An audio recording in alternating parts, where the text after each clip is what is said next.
When we think about money, we often imagine spreadsheets, interest rates, and complex formulas. We assume it's a purely logical game, best played by those with a knack for numbers. However, this couldn't be further from the truth.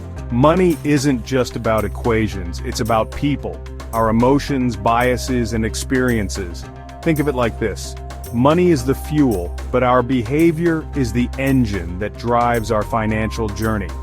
We can have all the financial knowledge in the world, but if we can't control our impulses or understand our psychological biases, we're likely to make poor decisions. It's not always about making the smartest financial move. It's about making the smartest move given your individual circumstances and goals.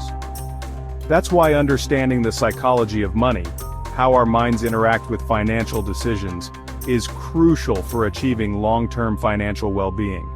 It's about recognizing that our relationship with money is deeply personal, shaped by our upbringing, values, and individual experiences.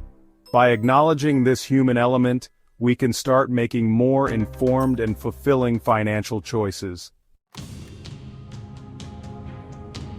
You might assume that the most successful investors are mathematical geniuses with an uncanny ability to predict market trends.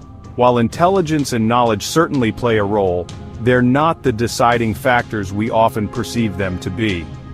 In the realm of finance, our behavior, our habits, reactions, and self-control often matters more than raw intelligence. Consider this. We've all met brilliant individuals who struggle with managing their money. They might make impulsive purchases, chase risky investments, or fail to save for the future. On the other hand, there are countless stories of people with modest incomes who achieve financial security through disciplined saving, patient investing, and a long-term perspective. This isn't to say that financial literacy isn't important, it absolutely is. However, it's our behavior that truly dictates whether we act on that knowledge. It's about developing healthy financial habits, controlling impulsive spending, and staying the course even when markets are turbulent. Ultimately, financial success is less about being a financial wizard and more about mastering the psychology of your own financial behavior. We love to attribute success to skill and failure to bad luck.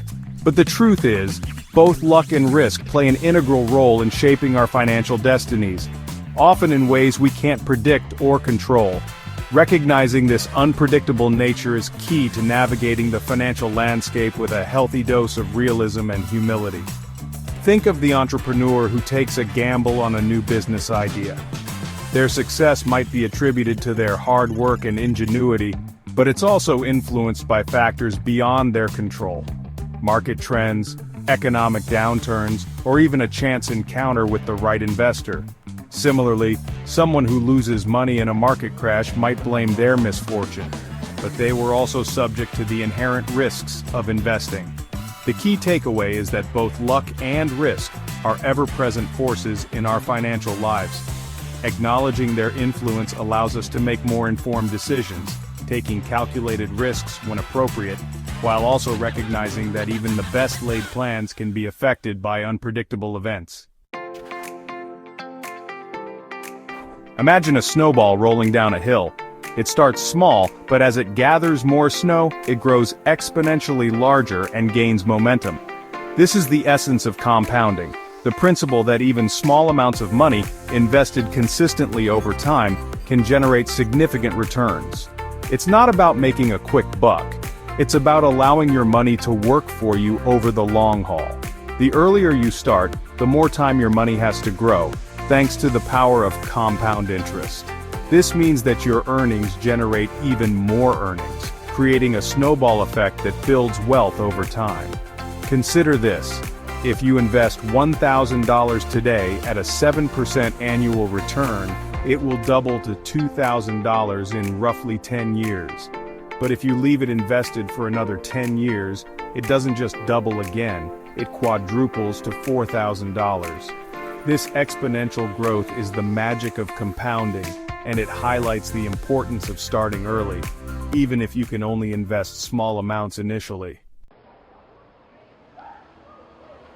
In a society often driven by consumerism and the pursuit of more, it's easy to fall into the trap of never feeling satisfied with what we have. We're constantly bombarded with messages telling us we need the latest gadgets, bigger houses, and more luxurious vacations. However, this relentless pursuit of more can lead to a never-ending cycle of wanting, leaving us feeling perpetually inadequate. This is where the concept of enough becomes incredibly powerful. Defining what enough means to you, financially and personally, allows you to break free from this cycle and find contentment with your current circumstances. It's about recognizing that true wealth isn't about accumulating an endless amount of possessions. It's about having enough to live a fulfilling life, pursue your passions, and enjoy financial security. Defining enough is deeply personal and will vary for everyone. It's about identifying your core values, setting clear financial goals, and aligning your spending and saving habits with what truly matters to you.